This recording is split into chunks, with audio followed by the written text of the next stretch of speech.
Bernama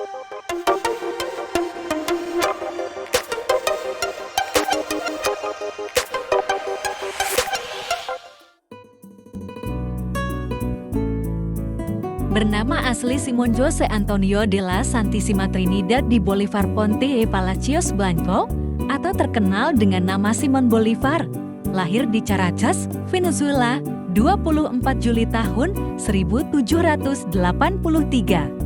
Berasal dari keluarga aristokrat yang kaya dengan ayah bernama Coronel Don Juan Vicente Bolívar y Ponte dan ibu Dona María de la Concepción Palacios y Blanco.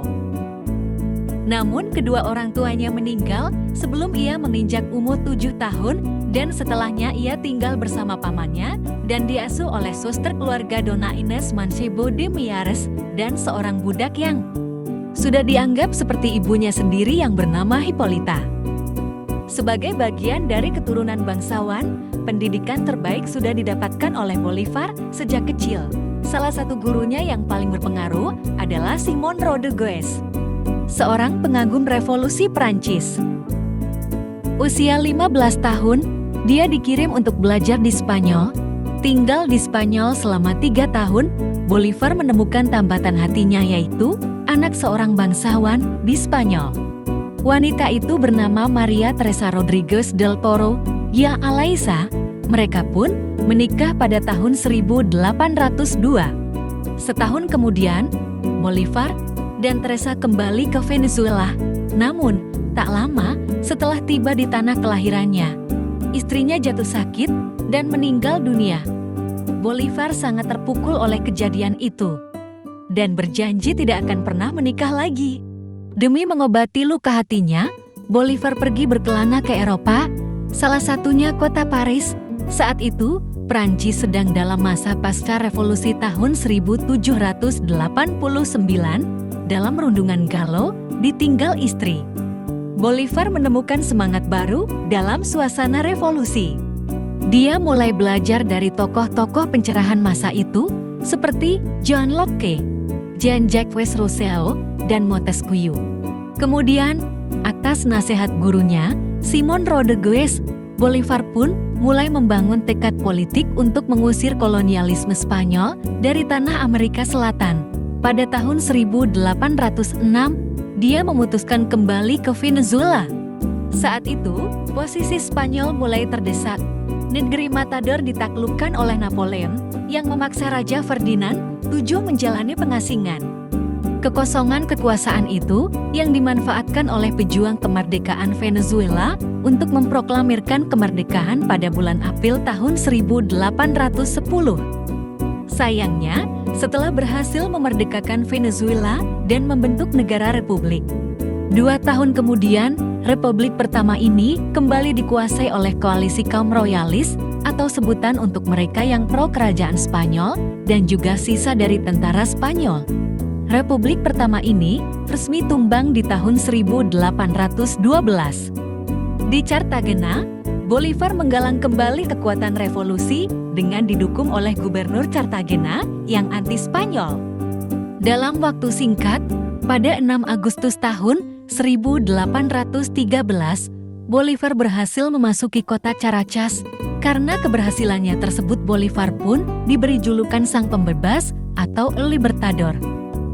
Republik kedua pun terbentuk, namun tak lama berselang pada pertengahan tahun 1814, Republik kedua kembali dikalahkan oleh tentara Spanyol dan para royalis. Setelah mendapatkan dukungan dari negara lain, Bolívar pun kembali mengumpulkan kekuatan dan melakukan perlawanan kembali terhadap Spanyol dan royalis selangkah demi selangkah. Pasukan Bolívar berhasil merebut kota-kota kecil. Pada tahun 1819, ia mulai menyusun rencana penyerbuan terhadap Granada Baru. Setelah keberhasilan merebut Granada Baru, Venezuela akhirnya dibebaskan tahun 1821 dan Ekuador tahun 1822 olehnya. Tahun-tahun 1824 pasukan Bolívar secara mutlak telah membebaskan Peru dari cengkraman Spanyol dan di tahun 1825 pasukan Spanyol di bagian utara Peru kini bernama Bolivia dihalau habis. Dengan demikian, hampir semua wilayah Amerika Selatan berhasil dibebaskan oleh Simon Bolivar dan kawan-kawannya. Bolivar menginginkan sebuah federasi yang menyatukan seluruh negara di Amerika Selatan dalam satu kesatuan dan karenanya terbentuknya Republik Kolombia Raya. Tetapi perpecahan internal tidak dapat dihindari, terjadi kekacauan di setiap daerah dengan tujuan menggulingkan Bolivar. Puncaknya pada tahun 1930, perang saudara ada di mana-mana dan seiring hal tersebut, kondisi kesehatan Bolivar juga semakin menurun. April tahun 1930, Simon Bolivar mengumumkan pengunduran dirinya sebagai presiden.